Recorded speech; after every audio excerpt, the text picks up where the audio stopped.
Bonjour, c'est Vincent Lévy. Le 1er octobre 2018, la France perd l'un de ses chanteurs les plus connus au monde en dehors de la francophonie, Charles Aznavour. Franco-arménien, Charles Aznavour est auteur, compositeur et interprète et il a composé plus de 1200 chansons qui ont été traduites dans plusieurs langues. Dans cette vidéo, je vais vous partager les top astuces et conseils de Charles Aznavour.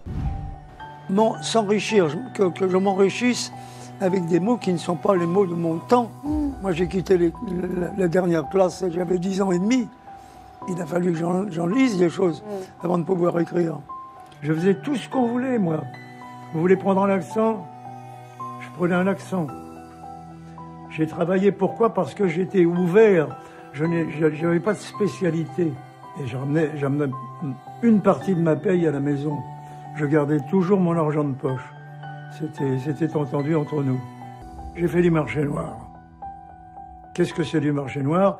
J'allais acheter du chocolat quelque part, que je vendais. J'allais aux portes de Paris, où les camions allemands s'arrêtaient, et je leur vendais du chocolat. Plus cher que je l'avais payé, bien sûr. Et puis c'est agréable pour un enfant, entre 9 et 15-16 ans, de rapporter de l'argent à la maison. On se sent important. Je me suis rendu compte très vite que j'avais des lacunes. C'est pas à la maison qu'on allait pouvoir les combler, ces lacunes. Puisque chez moi, ce que j'apprenais, c'était des choses étrangères. Je sentais qu'il fallait que je m'élève d'une manière ou d'une autre. J'avais pas de maître, je suis devenu mon propre maître. Il ne faut pas oublier que je suis un homme fort. Je suis un homme très fort. Je suis un dictateur en puissance. Un dictateur dans mon domaine. Je dicte ce qui doit m'arriver et ce qui doit m'arriver m'arrive. Et vous continuez? C'est la vérité, je continue. C'est-à-dire qu'il n'y a jamais eu d'accalmie. J'ai toujours eu envie de chanter, j'ai toujours eu envie d'écrire. Et puis le reste, finalement, je vis en dilettante, mais je travaille comme un artisan. Il y a bien d'autres choses dans votre carrière, dans votre vie, dans votre cas, Charles Aznavour, qui paraissent a priori anormales. Par exemple, vous êtes tout petit. Oui. Vous n'avez pas beaucoup de cheveux sur le front. Maintenant, oui. Vous n'avez pas de voix. Vous chantez des chansons d'amour. Là, attention, on dit que j'ai pas de voix, mais si, j'ai tout de même de la voix. Comment l'entendez-vous? J'ai tout de même de la voix parce que une voix qui fait ça, qui fait 3 octaves, c'est tout de même une grande voix, je trouve. Naturellement, j'ai un voile sur la voix, mais l'étendue est très grande. C'est tout de même extraordinaire que vous soyez chanteur, non? Oui, je pense. Ce sont mes handicaps. Ma voix, ma taille, mes gestes, mon manque de culture et d'instruction, ma franchise, mon manque de personnalité. Je crois que j'ai vu une chose et que j'avais tort. J'avais raison pour tout, mais pas... La personnalité, je ne savais pas, mais je l'avais. Parce qu'une personnalité, ça ne se fabrique pas. Les personnalités fabriquées, ça finit par disparaître. S'il y a un mot qui vous vient là, Charles, ce serait lequel? Un mot qui vous viendrait là? Alors, c'est travail. Et même travailler. À l'impératif. C'est pour moi? C'est un message? C'est pour toute notre jeune génération. Travailler. Qui croit souvent, pas tous bien sûr, que ça arrive comme ça parce qu'il y a la publicité, etc., etc. Eh ben non, ça suffit pas la publicité. Il faut travailler. Il faut travailler et surtout surprendre. Je suis très discipliné aussi. J'ai une très grande discipline. On ne peut pas vivre sans discipline dans leur métier. Quand on vit sans discipline, on vit à côté de son métier. On est loin. Quelle est votre discipline?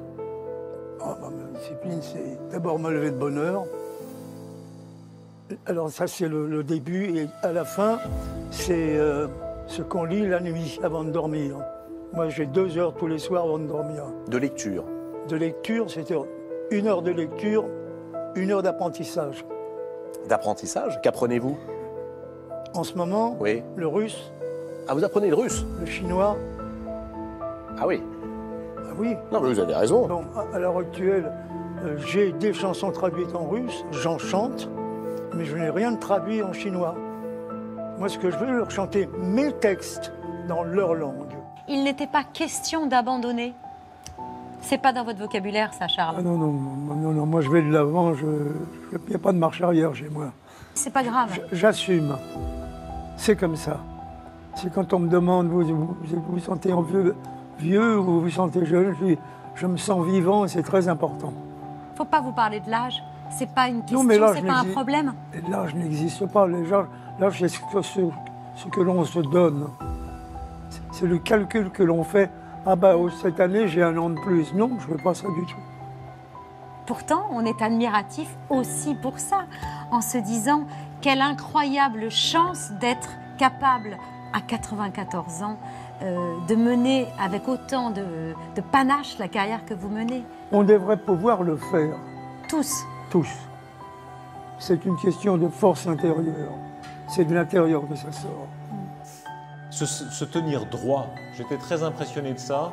Vous tenez très droit et vous dites qu'il ne faut jamais se laisser aller. Ça, c'est un des secrets. Je n'aime pas les gens qui laissent tomber les épaules en disant « j'ai 50 ans ». J'aime les gens qui disent « j'ai 70 ans » avec les épaules toutes droites. Voilà, c'est ça que j'aime. J'aime les gens qui prouvent qu'ils sont sur la terre pour vivre bien. Mourir, c'est quoi? Qu'est-ce qui meurt? Si tout meurt, c'est très embêtant. Mais si le regard ne mourrait pas, on serait content. Le regard et l'ouïe, ce serait pas mal non plus. Qu'on puisse entendre, voir et toucher. Je m'amuse beaucoup. Je le dis maintenant, je l'ai fait une fois. Ça a choqué et j'aime bien choquer. Et puis j'ai continué, je dis à l'anesthésiste, je fais, vous vous arrangez pour que je me réveille parce que sinon vous aurez affaire à moi. Je lui fais, ben, il faut prendre ça à la rigolade. Il faut essayer de rire jusqu'au bout. Je crois qu'il faut rire jusqu'au bout. Moi, je mourrai sûrement avec ma famille autour de moi, un livre à la main, et puis toujours un peu d'humour. Si vous avez aimé les top 10 conseils de Charles Aznavour, n'hésitez pas à liker cette vidéo et à la commenter.